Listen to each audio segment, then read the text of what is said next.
दोस्तों नमस्कार, मैं हूं क्षितिज कांत और आप देख रहे हैं 4 PM न्यूज़ नेटवर्क। इस समय मैं राजधानी लखनऊ के इको गार्डन में हूं और आपको बता दूं आज 43वां दिन हो चुका है। आप साफ पीछे एक कागज़ लगा हुआ पेड़ पे, उस पर लिखा हुआ 43rd डे और पीछे आप बैनर देख रहे हैं UPSI स्कैम 9534 9534। ये धरना लगातार पिछले 43 दिन से चल रहा है और देख रहे हैं यहाँ पे तमाम अभ्यर्थी बैठे जिन्होंने UPSI का एग्ज़ाम दिया था। इनसे हम बात करेंगे कि अभी तक के 43 दिन में कोई सत्ता पक्ष का आकर के इनसे अभी तक मुलाकात किया या नहीं। और आपको खबर स्टार्ट करने से पहले एक चीज़ और बता दूं कि इनका मुद्दा विधानसभा में भी उठ चुका है। सत्र लगातार चल रहा है, उस बीच में इनका मुद्दा भी उठता है। तो बात करूंगा सत्ता पक्ष का अभी तक कोई आया मिलने के लिए, एडमिनिस्ट्रेशन से कोई आया मिलने के लिए, कोई ऑफिसर या कुछ, या क्या अब तक हुआ, ये सब चीज़ों की जानकारी करेंगे। सबसे पहले आपसे जानकारी करना चाहते हैं, आपका नाम क्या है? और मेरा नाम नित्या है। और कहाँ से आया हुआ है? मैं मऊ से आया हुआ हूँ। और ये जानना चाहता हूँ कि अभी तक कोई सत्ता पक्ष आप लोगों से आके मुलाकात किया? जी नहीं, सत्ता पक्ष से अभी तक कोई व्यक्ति जो है हम लोग से मिलने नहीं आया, ना कोई अधिकारी हम लोगों से मिलने आया है। और रही बात ये कि हम लोग कल गए थे फिर से बीजेपी कार्यालय पे ज्ञापन देने, कि हम लोग जाएंगे एक बार फिर से ज्ञापन देने। शायद उनके पास न्यूज़ ना पहुंची हम लोगों की, लेकिन हम लोग उससे पहले जाए उनके पास, उससे पहले हम लोग को गिरफ्तार कर लिया गया, वापस यहाँ पे छोड़ दिया गया है। और इसके अलावा हमारी जो कुछ बहनें हैं उनके साथ ही बहुत ही गंदा काम हुआ। मतलब उन लोगों को चोटें आई हैं। एक हमारी बहन है, उसके 8 टाँके लग चुके हैं, आज वो आई नहीं इसीलिए। और बहुत सारी बहनों के पैर में चोट लगे हैं, किसी के सर पे चोट लगे हैं, किसी के बहुत सारा खून बहा है, और भाइयों को भी चोट लगी है। लाठियाँ अभी तक चली हैं यहाँ तक। मारा पीटा गया आप लोग को? मारा पीटा गया और गालियाँ दी गई हैं ऊपर से। मारा पीटा तो गया, अब गालियाँ सोचिए, गाली जब पड़ती कितनी बेइज्जती महसूस होती है। और डंडा तो आदमी खा सकता है लेकिन गाली नहीं खा सकता। वहाँ पे हम लोग गाली दिया गया था और डंडे तो लगे थे यहाँ पे। उसके अलावा जब हम लोग यहाँ पर आते हैं तो यहाँ पर जो पुलिस प्रशासन है वो भी हमारा सहयोग नहीं देता है। पानी के लिए हम लोग को नहीं जान दिया जाता है, न खाने के लिए, और ऊपर से आबे तबे करके बात किया जाता है। यहाँ पर गाली देकर बात की जाती है यहाँ पर, और कहा जाता है कि इको गार्डन की पुलिस यहाँ पे जो अंदर जो यहाँ पर जो संरक्षण में होती है आप लोग के, उन लोग का कुछ इस तरीके का कहना है? उन लोगों का तो बहुत ही बुरा व्यवहार है। वो लोग कुछ भी होता है बोल देते हैं कि आप पे जो है मुकदमा कर दिया जाएगा। अब यहाँ पे स्टूडेंट बैठे हैं अपने हक के लड़ने के लिए, अधिकार के लड़ने के लिए, कि मुकदमा झेलने के बैठे हैं यहाँ पर। वो कुछ भी होता है, कुछ भी बोल देते हैं, अबे तबे करके बात किया जा रहा है, गाली देके बात की जा रही है। जबरन मुकदमा कर देंगे, कहीं कि मुकदमा कर देंगे, जिंदगी में पछताते रह जाओगे, जिंदगी और कोर्ट कचहरी का चक्कर लगाते रह जाओगे। अच्छा, एक बात आपसे भी करूँगा, पहले तो अपना नाम बताएं। दिगंबर। कहाँ से आए हुए? अलीगढ़। अच्छा, आपसे ये जानना चाहता हूँ, अभी तक आप लोग के लगातार आरोप थे कि आपकी आवाज़ योगी तक नहीं पहुँच पा रही है। अब तो आपकी बात विधानसभा सत्र के दौरान भी उठ जाती है, अब क्या कहेंगे? देखिए, बहुत दुख हुआ ये बात जान करके। हम लोग यहाँ आए थे तो इस उम्मीद में आए थे कि हमको पता था कि आदरणीय योगी जी तक हमारी बात जैसे पहुँचेगी ना, हमको न्याय मिलेगा। हमको यही हो रहा था कि अधिकारी सही बात उन तक पहुँचा नहीं रहे हैं। लेकिन जैसे ही उनका जो वीडियो देखा कि कोई धांधली नहीं हुई है, सर मन टूट गया, बहुत दुखी हुए। एक बार के लिए तो लगा कि उत्तर प्रदेश छोड़ के ही चले जाते हैं, क्या करें। लेकिन हमारी मातृभूमि है, इसे छोड़ के कैसे चले हैं, कहाँ जाएँ। अपनी लड़ाई लड़ रहे हैं, लड़ते रहेंगे, हमारा संघर्ष जारी रहेगा। और हमारे साथ जो व्यवहार हो रहा है सर, कल हम यहाँ जैसे कल हम बीजेपी कार्यालय ज्ञापन देने के लिए गए, पुलिस ने हमको इस तरह से पकड़ा जैसे हम कोई बहुत बड़े अंडरवर्ल्ड के डॉन हैं। अंडरवर्ल्ड के डॉन को तो लोग पकड़ नहीं पाते हैं, किसी चोर उचक्के को नहीं पकड़ पाते हैं, इतने लोग धांधली करके उनको नहीं पकड़ पाते हैं। जो ईमानदार दरोगा है, जो जिसे डबल स्टार मिलना चाहिए था, उसके साथ एक ऐसा व्यवहार किया जाता है कि 10 सीट की गाड़ी में 27 लोगों को भूसे की तरह भर दिया जाता है। यहाँ आते हैं तो चलिए हम तो लड़के हैं, कोई दिक्कत नहीं है। एक बहन थी हमारी, उन बहन के साथ पहले तो वहाँ पे आपको बताएं, हाथ फट गया। जेंट्स ने, वीडियो है हमारे पास, जेंट्स ने लड़कियों को हाथ पकड़ के उठाया, उल्टी सीधी जगह हाथ लगा के धक्का मारा। सर यह व्यवहार है क्या? यही नारी सशक्तिकरण है देश के अंदर? जो बातें बड़ी की जाती नारी सशक्तिकरण के लिए, क्या इस प्रकार से अब नारी सशक्तिकरण करेंगे? यहाँ आने के बाद एक बहन से कहा, उसका भी वीडियो है, एक बहन से कहा जा रहा है कि इतने लाठियाँ मारेंगे झेल नहीं पाओगी। अरे क्या इस तरह का व्यवहार आप बहनों के साथ करेंगे? तो ये बहुत सोचने का विषय है। मैं आदरणीय योगी जी से इतना ही कहना चाहूँगा कि युवा करो मरो पे ना उतरे, उससे पहले कुछ करिए। युवाओं को इतना मजबूर ना किया जाए कि युवा करो या मरो का नारा देकर कूद पड़े। हमारे पूर्वजों ने इस देश को आज़ादी दिलाई थी, तो आज का दिन देखने के लिए नहीं दिलाई थी। हम युवा हैं और इस देश को बचाने के लिए, लोकतंत्र को बचाने के लिए कुछ भी करने के लिए तैयार हैं। हम अपना धरना देते रहेंगे, हमारा आंदोलन जारी रहेगा, आखिरी सांस तक जारी रहेगा। अच्छा, यहाँ पे देखिए और लोग भी, उनसे बात करेंगे।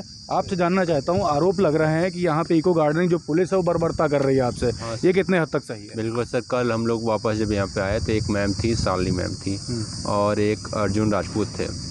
वो लोग जिस तरह बात कर रहे थे, मैंने बोला कि सर हम तो अपने अधिकारों के लिए लड़ रहे हैं और हमारे अधिकारों के लिए लड़ना भी ज़रूरी है, जो गलत हुआ है। तो उन्होंने बोला कि हम आपके अधिकारों को रोकने के लिए यहाँ पे हैं।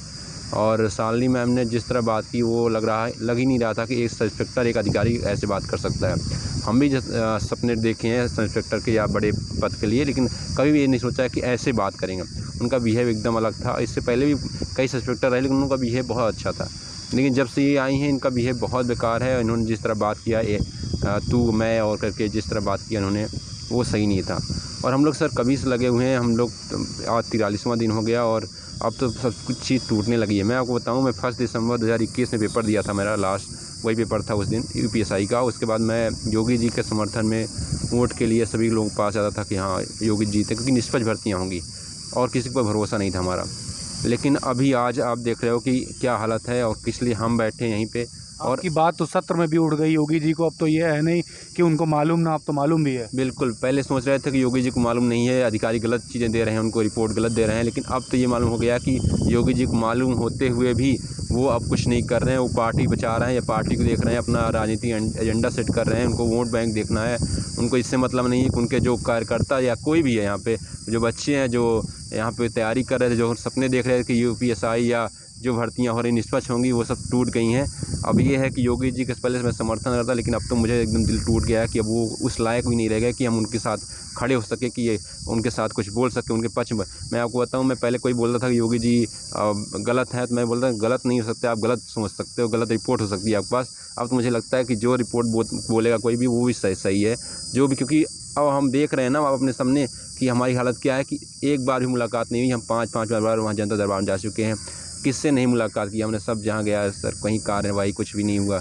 और 158 बच्चे पकड़े जाने के बाद भी कोई इस भर्ती पे SIT गठित नहीं हुई, जबकि वही एक मांग थी हमारी, SIT गठित कर दो। कौन सी गलत चीज़ मांग रहे थे? कोई नई भर्ती नहीं मांग रहे थे, कोई अलग चीज़ नहीं मांग रहे थे। तो एक बार आप इस SIT गठित करवाए थे, SIT जाँच हो जाती, वो अधिकारी संलिप्त जो थे वो भी बाहर आ जाते और वो जो बच्चे थे वो पकड़े जाते। इन्होंने क्या किया, 158 बच्चों का अरेस्ट किया, लेकिन उन बच्चों से ये पूछताछ नहीं की उन्होंने कहाँ सेंटर में किससे सॉल्वर से साठगांठ की, कौन सेंटर थे जिसमें ऐसा हुआ था और कितनी संख्या में। आपका कहना है जो गैंग जो इसमें जो सम्मिलित था वो गैंग अभी तक नहीं पकड़ा गया है, सिर्फ जो अभ्यर्थी जो गलत तरीके से एग्जामिनेशन दे रहे थे वो पकड़े गए हैं। इन्होंने क्या किया सर, उनको अरेस्ट करके उनके FIR दर्ज करके उनको जेल भेज दिया। उनसे पूछताछ भी नहीं की कि आप कहाँ से कैसे कितने पैसे दिए, कैसे हुआ सारा कार्यक्रम, ये सब कुछ नहीं जांच हुई। ना उस सेंटरों के ऊपर कुछ कार्रवाई हो रही है।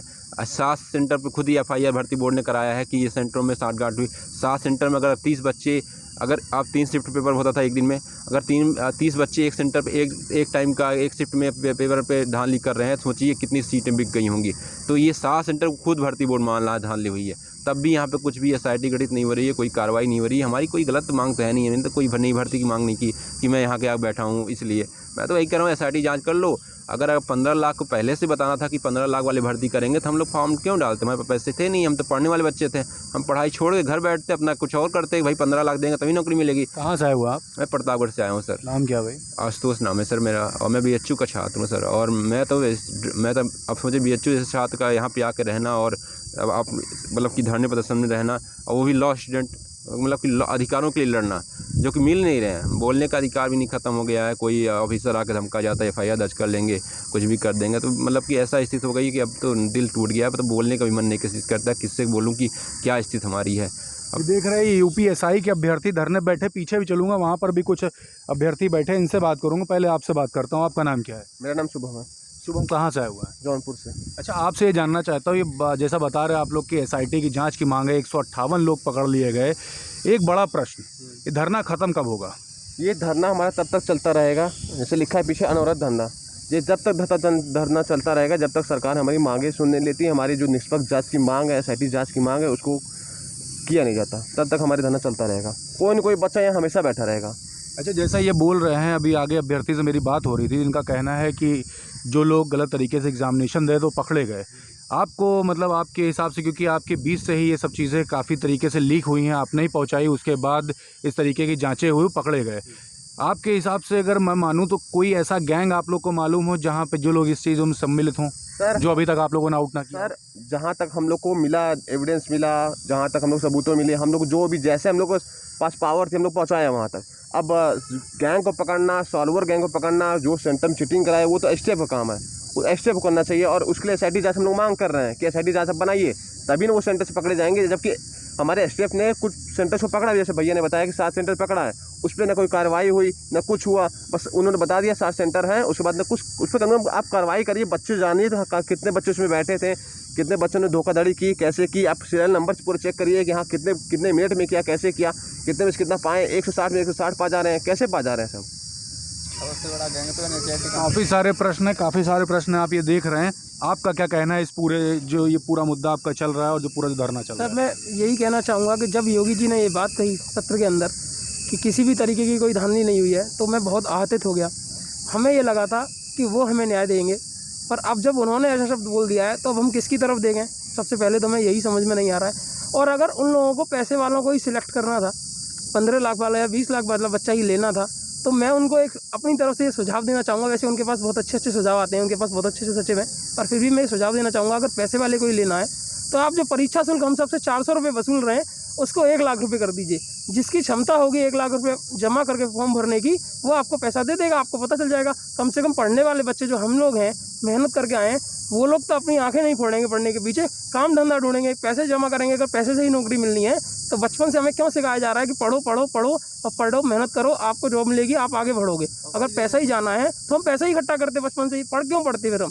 तो सर इनके इस बयान से सर जो उन्होंने बोला है मुख्यमंत्री जी ने, उससे तो बहुत ही ज़्यादा आहत हो गए हम सब लोग कि एक उनकी तरफ ही जैसे प्यासा नहीं देखता है पानी के लिए, उस तरीके से हम उनकी तरफ देख रहे थे कि वही हमें न्याय दे सकते हैं, और वो इस तरह से बोल रहे हैं। तो अब हम किसके पास जाएं, हमें खुद ही समझ में नहीं आ रहा है। पर हाँ, रही बात इस धरने की, तो यहाँ कोई ना कोई हम में से भाई बैठा ही रहेगा, ये चलता ही रहेगा जब तक हमारी मांगें पूरी नहीं होती, ये जाँच नहीं होती। हम ये नहीं कह रहे हैं कि यहाँ जो भी लोग बैठे हैं उन्हीं का सिलेक्शन हो, किसी का भी सिलेक्शन हो, सिलेक्शन उस बंदे का हो जो निष्पक्ष होना लायक, हाँ, जो लायक हो सर। चोर ना लगे सर, मैं ये नहीं चाहता हूँ कि इस पद पे चोर लगे। ये पद ऐसा है जो समाज के लिए बहुत ज़्यादा महत्वपूर्ण है। अगर ऐसे लोग सिलेक्ट होके जाएंगे तो ये कोई अच्छा काम नहीं करेंगे सर, ये भ्रष्टाचार ही करेंगे, और वो शुरुआत से पहले जो दिए हैं उसे निकालेंगे और उसके बाद निकालते ही रहेंगे निरंतर।